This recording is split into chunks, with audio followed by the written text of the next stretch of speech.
Thanks for coming. Day one, spring 2016, and I told them it's not that big a deal, so don't expect a word of encouragement yet because it's easy, it's fun. You're just got beat up in the off-season program for 6-7 weeks, and I was expecting high energy. That's what we got. And our whole focus is on 4 to 6, A to B, which means relentless effort and not make a mistake. I mean, I don't care if you make mistakes. The whole culture around here is effort overcomes mistakes anyway. So if we have to teach you how to go hard, then you got to move on and not stay here at Ohio State. If you make mistakes, that's our job to coach you. So we got what we wanted. Obviously, a lot of work to do, but obviously, I think you take, I was counting 16 at least guys that probably move on to the NFL or maybe more even. And then they have, I think, 11 right now. Guys are counting on that can't go full speed. The Eric Smith. The Cambrose is close. You got Corey Smith. You got Noah Brown. Those are guys, examples of that we're really counting on. They just can't because of injury. They can't go full speed. So I got a lot of work to do. I'll answer any questions for you. Back row right, Clay. Did you ever look around today and get an uneasy feeling like I know you were at the combine. I'm sure you've come to grips with it, but sure. To see all those faces. Well, I saw them all at the combine, and to see them walk, I just love guys that come back and big hug and big smile and thanks for everything. And it's a good place right here in Ohio State. People appreciate it, what they've done. We just had a mural put down the hallway. I won't mind you if you let these guys see that. A new mural in the hallway, just a tribute to what was done here for the last 4 years. A picture of every senior that was involved in that 50 wins and two or three BCS wins or big-time bowl wins. So I do, but it's part of the growing up, I guess, when your daughter gets married and leaves home, and when you see a group of 14, 15, 16, 17 players who you really care about leave. What's the tougher transition? Between what? Daughter. Oh. Let me think. The daughter. Front row right, Austin. Urban, there have been some springs in your career where you say, I want to have a depth chart when we're done, so in August, you focus on the game. Is that possible for you to do? I don't know. I will let you know as it goes along the journey here. This is uncharted waters for me too. This is, you'd like to, but I don't think so. With 11 guys out too, that's the thing that kicks you in the teeth is the fact, if everybody's ready to go, I think you could do that, but we're not. Curtis Samuel, we have our three top receivers are out. You have safeties two of those guys are out. And so I don't think we'll be able to do that this year. When you're out there in a situation like that with just 6 returning starters, do you find yourself trying to zip around the practice field and see? A little more. And I have to not just be so involved with the offense. And so I think the move of Ed Warner to, because you can't watch the practice if you're coaching all 5 guys. So, I'm trying to spread myself out a little bit. Front row here, Bill. Are there 2 or 3 things you really want to see or get accomplished this spring? Oh, more than that. I think it's not as simple as when you have this many new people. Obviously developed a depth chart. Schematically, we're not going to change much. I think Coach Yano is going to bring some new stuff for us. And offensively, we're not going to change much at all. So I'm not worried about that. It's just that, I want to see somewhat of a depth chart by the time we leave. And how many positions would you feel comfortable still being uncertain at the end of spring? Obviously, you want as many filled as you can, but is there a number you say, I don't want to have more than this unsettled? No. Just, once again, it's just new uncharted waters. I'm hoping we get and put a lot of pressure on the coaching staff to have somewhat of a depth chart, and I think we will. Second row left, Lori. Coach, last year at this time you were talking about individual improvement to the point where you stressed team building extra in the summer because you had to focus so much on individuals from the spring. Is that a similar approach this spring, or do you really need to get some team building done over the course of these workouts? Oh, great question. I think that we don't spend this because you don't have time. This is all football. And so the team building things we do in the month of May and June, and a little bit in July. So that's a good question. That's one that I'm sure will start showing up here a little bit when you start, because you'll hear the term power of the unit so much around here, and some of these units were decimated by people leaving, and so you'll see a lot of team building. Maybe we will do some. That's a great question. Front row middle, Dave. Coach, running back seems like a very interesting competition. What's your gut feeling of who will be the starter come fall? Well, Briante's a senior, so I'd like to see him take that first swing. I think the guy behind him's pretty good too, Mike Weber. And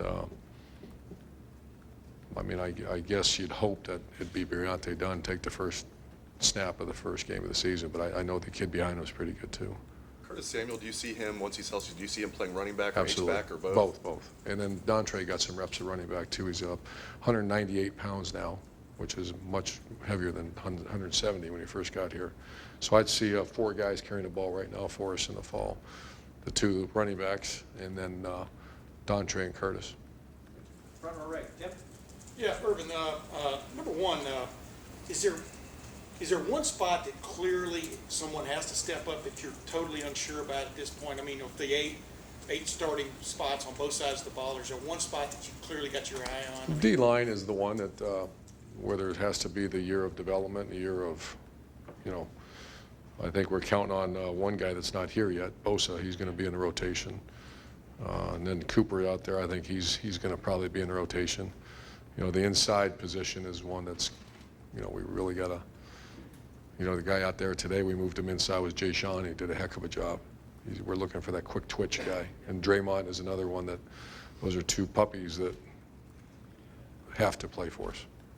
And how many guys are y'all going to have in your 2017 class? What is the maximum number? Because when you start adding up guys, seniors on this team, and maybe some others, it seems like a small number, yet y'all have a pretty, y'all are into the teens now of commitments and stuff. But do you know what the number, do y'all have a No. target number in mind? No. I think we should probably work on that. But, yeah, we're kind of hot right now. Guys want to come, and so we just got to be a little diligent about how we're handling that, because that disrupted the 9 guys leaving. It disrupted how many mid-year spots you got, everything. So those are all conversations we're having as we speak. From the first day you walked in here till now, following up on that, do you sense y'all become even more of a national, have more of a national presence of getting people's attention when you do knock on doors, et cetera? I mean, is it? See, I've been asked that many times, and I've always felt that since I was this big, Ohio State's been a national name, and players from all over the country come to Ohio State. You got to take care of your state first, and then go cherry pick, and that's kind of what we do. Front row left, Blake. I believe 21 redshirt freshmen right now. How big is this spring for them in terms of not only their actual development, but what they can do to sort of distance themselves from the class coming in? That or they won't play. And this, they have to, obviously, just sheer numbers. Someone said we have 44 or 45 players that have 4 years eligibility. You shouldn't do that. And that's kind of my fault that I didn't push it harder, but we had such depth last year that I hate wasting people's year of eligibility. So does our staff. So, yeah, that's a little imbalanced. It's going to be pretty good news around here in about 2 years. But Do you get a sense that they know what's coming to in that class, that they got guys that are going to be pushing them this fall? oh, yeah. Yeah, I think so. I think it's just survival right now. I mean, you got a bunch of kids not played, but I'm hoping it turns out to be a little bit like that 13 class that you just didn't know what you had until 2014. We're all hoping that. Excuse me, Doug. Urban, talking about the guys who are injured right now, who are the guys that are pretty much not going to be participating much in the spring, and who are the guys that might work their way back in later? The 3 receivers won't go. Not at all. As safeties, you have Cam Burrows will go a little bit, and maybe more after spring. And who's the other safety? Cam Burrows. Eric Smith will not be live, but he's out there doing run-throughs. And then corner, we have Damon Webb will be fine when we get back from spring break, just a slight muscle strain. Who are the other big names that are hurt? Tyquan's done. He won't do anything. Tyler Gerald, the freshman, won't do anything because those are shoulder injuries. We'll get them in June. Barrows won't do anything. I mean, he's ACL and he's only 6 months out. There's another Nick Connors, 6 months ACL, 6 months out. KJL's, he's going to do everything but catch. Everything but tackle. Do something. Underline that, do something. We've seen how important backup quarterbacks have been at Ohio State. How much do you feel like you know about Joe Burrow right now, and what do you really want to see from him this spring? Just play better. He's improved his body and release. You know, and Steven's going to get a chance as well. And then the guy coming in, I'm counting on him to go battle for that spot. So yeah, backups. No one's been anointed yet. And then this is off topic, but I feel like I have to ask you about it. We asked you a political question earlier a couple weeks ago, and then What kind of question? a political question. Oh, And then when Donald Trump was here, he mentioned you at a campaign rally here. Like he said, quote, "I don't know if he endorses me or not, but he said awful nice things about me." Have you ever met Donald Trump, and what is your response to what he said about you? Justin Hilliard's got a bicep injury, so he'll be able to do everything except for full tackle. And our 3 receivers, we'll get them right back after spring practice. Second row left, Ari. No comment? And Dylan Thompson's got to start playing. Although, you guys see the wolf out there? Still trying to figure out how it breathes. Second row left, Ari. Urban, you talked about the 3 receivers are going to be out. Obviously, you guys lost about 120 receptions last year, the 3 guys you lost. You have a lot of young guys. Austin Mack had a great day, by the Yeah, way, today. and that was one of the guys, true early enrolled freshman. But how do you kind of see this whole spring kind of working out when you have a bunch of guys who are expected to be a part of the rotation but can't play? You got young guys like Johnny Dixon, Torrance Gibson. I mean, is this a big spring for some of the young guys? Yeah, it's actually it's a blessing in disguise because Curtis needs to improve, but we'll get him ready throughout training camp. Noah Brown, I just want him. He was a starter when he was injured. He'll be. I think he'll have a heck of a year. Who's the other one that's hurt? Oh, Corey Smith's played a lot of football for us. He'll be fine too. He wasn't there just to work on. He had tutors and study table today. But I think Torrance Gibson and Austin Mack right now are battling for the starting X in practice. And then that also gives guys like Paris Campbell, and he's also in the hunt for the starting X, and Terry McLaurin, some guys that really have to step up. And I think they will. I mean, they've earned their right around here to get some playing time. So it's huge. Johnny Dixon also had a great offseason. He was the healthiest he's been since he's been here. I think he said 4 centimeters of his leg. You know, he's that much stronger than when he first got here. Talked to him a little bit after the bowl game, and he's got both, the arthritis in both knees. And he said one day he looks great, he looked like he was running out there okay, and the next he might not be able to walk well. Do you guys anticipate he's past that and is going to? No, we're not past it yet. We're just being very cautious. He will do nothing other than vertical routes all spring.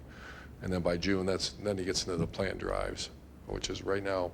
If he can help us to be a vertical receiver because he's legitimate fast, then we're going to be good. He looked great today. 2 more questions. Third row left, Eric. Just the strength, he would do, and Coach Mick will help you, but the squats was pathetic just because of injuries he had in high school. And his first year, he could do 135, maybe a couple reps. Now he's repping out over 400 pounds. Or I don't want to give you numbers because I know exactly, but the point is that the leg is 4 centimeters wider than it was because of muscle in his quads. 2 more questions. Eric? Jim Trustwell's coming back next year to speak at your coaching clinic. Is that your idea? Did you personally invite him for that? Yes, I thought this is one of the most interesting places where you have 3 legendary coaches that are 2 in town and one that's still very close to Ohio State. I just thought it'd be great to have those guys back. Last year we made a tribute to the state of Ohio and invited 2 NFL coaches in. Now we're inviting Coach Puggich, who is a Buckeye player and a coach, Super Bowl champ. We have Chris Carter, Hall of Fame wide receiver, coming back, and it was my idea to bring back 3 legendary coaches. And I think Coach Tressel, what a great opportunity to address his colleagues, the high school coaches in state. So very proud to have those guys coming back. And last question, Jared? I want to ask about JT. With his development in the spring, it's his first spring really as the guy, Right. if you will. How do you want to see him approach the spring areas of growth in his role? Like he has as a captain. He's already, we've already appointed him captain. We didn't have a vote. We just appointed 3 guys, Pat, Raekwon, and him, and he's been JT. Incredible leader. You know, him and Mike Weber have developed a great relationship. And that's that whole 10-80-10 we talked about. He's an elite guy. Now let's go get some of those 80 guys. And the 80 percenters are the, you know, just the average guys that have to become elite. And how do you do that? You harness the power of the elite guys. And JT's been working with Mike Weber and some other guys, pulling them up to his level.